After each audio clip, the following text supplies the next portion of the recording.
नमस्कार दोस्तों, स्वागत है आपका एक बार फिर आज के बैंक प्राइवेटाइजेशन के मेरे इस वीडियो में। तो चलिए दोस्तों शुरुआत करते हैं अपने आज के इस वीडियो की, क्योंकि एक अपडेट आया है रिगार्डिंग बैंक प्राइवेटाइजेशन को लेकर। क्या अपडेट है जानेंगे अपने आज के इस वीडियो में। दोस्तों पिछली मेरी सारी वीडियो अगर आपने देखी होंगी बैंक प्राइवेटाइजेशन की तो बहुत कुछ आपको उसमें जानकारी मिली होगी। जैसे ही कोई अपडेट आता है वीडियो भी मेरा आप लोगों के लिए हाजिर हो जाता है। एक और अपडेट आया है, देखिए साहब इस अपडेट में क्या कहा गया है। इस अपडेट में कहा गया है कि सरकार जो सरकारी बैंक हैं इसमें साहब एफडीआई की सीमा है वो 20% तक बढ़ाने पर विचार कर रही है और इस दिशा में बहुत तेजी से काम भी कर रही है, जिसकी शुरुआत सितंबर से हो सकती है।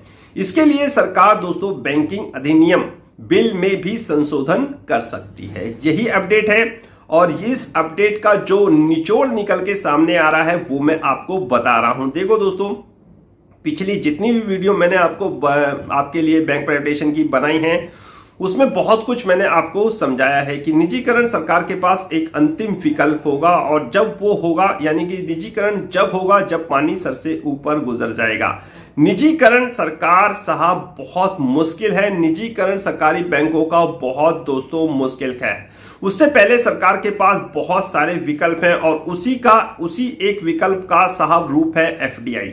जी हां दोस्तों, जो फॉरेन निवेश है यानी कि फॉरेन इन्वेस्टमेंट है उसको सरकार बढ़ाने पर विचार कर रही है इन सरकारी बैंकों में। जी हां दोस्तों, मैंने बताया है आपको कि सरकार के पास जो विकल्प है उसमें एफडीआई एक प्रमुख रूप से हो सकता है, जो सरकार अब इस अपडेट के माध्यम से बता भी रही है और अपडेट के माध्यम से हमें जानकारी मिल रही है। वैसे ये सारे अपडेट जितने भी होते हैं दोस्तों ये सब सूत्रों के हवाले से होते हैं, ना ही मैं और ना एमकेएमएफएस इनकी सत्यता की पुष्टि नहीं करता। तो कुल मिला के अपडेट में यही कहा जा रहा है कि सरकार इन सरकारी बैंकों में एफडीआई की सीमा 20% तक बढ़ाने पर विचार कर रही है और इसके लिए एक बिल भी लाया जा सकता है।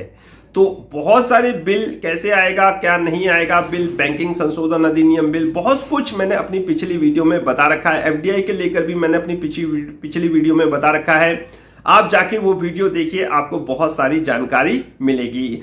निजीकरण अंतिम विकल्प है और ये होगा ऐसा मुझे संभव नहीं लगता। उससे पहले सरकार के पास इन बैंकों की आर्थिक स्थिति को ठीक करने के बहुत सारे विकल्प हैं। उसमें एक मर्जर प्रमुख रूप से मुझे होता हुआ दिखाई दे रहा है। मैं अभी भी अपने मर्जर के साथ वचन पर अड़ी हूं, यानी मैं मर्जर होते हुए लास्ट में ही देख रहा हूं। उसके बाद मर्जर के बाद अगर सरकार एफडीआई लाती है तो ये एक बहुत ही अच्छी बात होगी। एफडीआई आने से आप ये मत सोचिए कि वो बैंक पूर्णतः प्राइवेट हो जाएगा।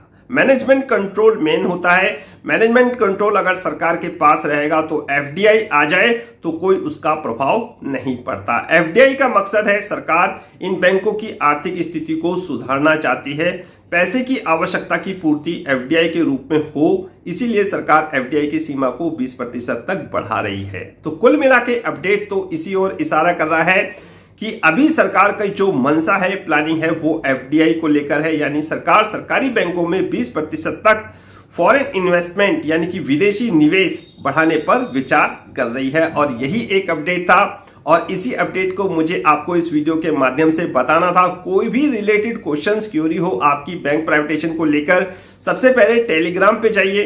टेलीग्राम पे मेरे न्यूज जितने भी अपडेट आते हैं उनकी full detail news, full detail story सब कुछ मेरे टेलीग्राम पर चलती रहती है। उसके रिगार्डिंग अगर कोई क्वेश्चंस आपके मन में डाउट हो तो फिर आप मेरे से व्हाट्सएप पे साहब चैट कर सकते हैं, मुझसे पूछ सकते हैं। वॉइस मैसेज के द्वारा मैं उनके आंसर देने की कोशिश करता हूं और आप मुझे कॉल भी कर सकते हैं। निजीकरण सरकार का एक अंतिम विकल्प है और वो विकल्प सरकार जब यूज करेगी जब पानी सर से ऊपर गुजर जाएगा, और मुझे ऐसा संभव होता हुआ नजर नहीं आ रहा। मर्जर एक पॉसिबिलिटी है और वो उसकी संभावनाएं मुझे प्रबल होती हुई दिखाई दे रही हैं। जिस प्रकार निजीकरण जो टल रहा है वो मर्जर की ओर ही इशारा कर रहा है। मर्जर होने के बाद एफडीआई एक रूप में देख रहा हूं, यानी कि अगर बैंकों का मर्जर कर दे सरकार, जो बैंक अभी मर्ज नहीं हुए, उसके बाद अगर एफडीआई लाए तो कोई प्रभाव नहीं पड़ता। इससे बैंकों की आर्थिक स्थिति भी सुधरेगी, पैसा भी आएगा और मैनेजमेंट कंट्रोल सरकार के पास भी रहेगा। तो आप ये मत सोचिएगा अगर सरकार साहब एफडीआई लेके आ रही है, यानी कि फॉरेन इन्वेस्टमेंट की सीमा को बढ़ा रही है, तो इससे कतई ये मतलब नहीं निकलता कि सरकार इन बैंकों का निजीकरण कर रही है। अब वो देखेंगे बाद में कि बिल किस प्रकार का आता है। मैंने आपको बता रखा है कि सारा जो कुछ होगा, यानी कि जो कुछ हम समझेंगे वो बिल पर ही बहुत कुछ निर्भर करता है। तो बिल आने दीजिए, जब तक बिल नहीं आता तब तक जल्दीबाजी होगा कुछ भी बैंक प्राइवेटेशन के लिए कहना।